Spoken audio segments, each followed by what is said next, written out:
Good evening. I'm Ben Douglas of Mercury Flats Gazette. That's all you need to know about me. I'm here tonight to talk about a wonderful book of poetry. It's called Ireland Calling by Arthur Broomfield.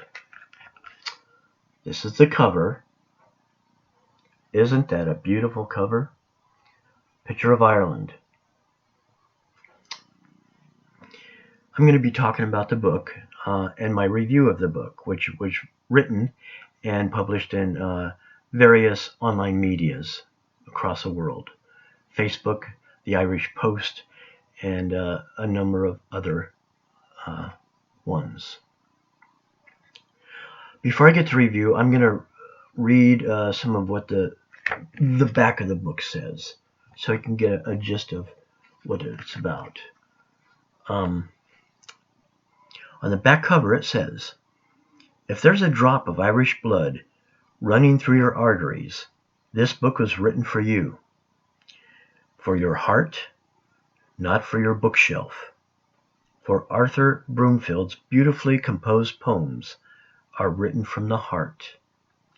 You will be drawn into a magical journey through stories of Ireland, many of them lost to present generations of its people and of its characters, told in the language and rhythms of the Irish tradition of the ballad.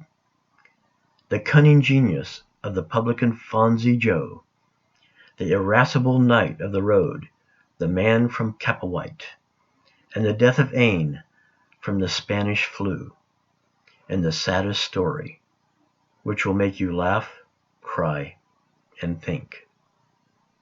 If these poems tug at your heartstrings, that's as it should be, for they are part of what you are, what it means to be Irish."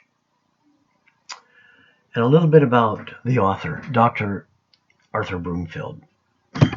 Also from the back cover, Broomfield is a prize-winning poet and Beckett Scholar of repute. Cold Coffee at Elmo Court was a best-selling poetry collection in 2018. His seminal work on the works of Samuel Beckett, The Empty Two, Language and Philosophy, and the works of Samuel Beckett, is an acknowledged influence on the higher echelons of Beckettian research. His other publications include When the Dust Settles, The Poetry Reading at Semple Stadium, Mice at the Threshing, and various others. Let me get to my review. Oh, by the way, here's what the man looks like.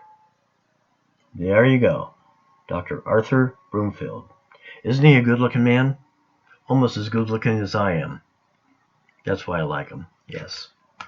Okay, let's get serious now. Here's my review that was written out. Be careful of this collection of poems. After reading it, you will have a deep compulsion to get on the first plane to Ireland. Just a warning.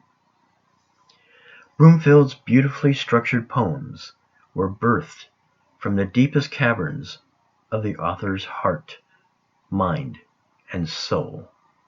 His poems are not just beautiful and poignant, but stories of Ireland told in narrative form.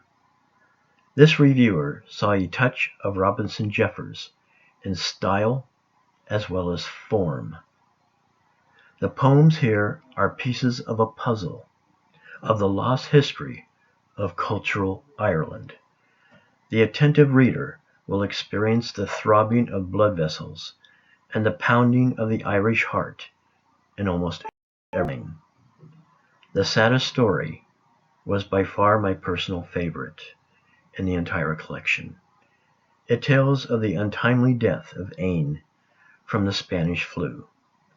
Not only is the poem well constructed and tells a dramatic story, but it becomes ever so relevant in today's COVID-19 pandemic world. With minimal words, leveraged in tight form, it gives the reader much to ponder.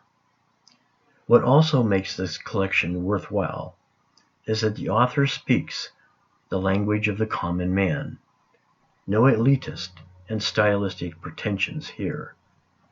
The reader who is familiar with the plays of Sean O'Casey will immediately find that same gold in Broomfield's natural rhythms of everyday life on the street. That was a heartfelt review that I wrote.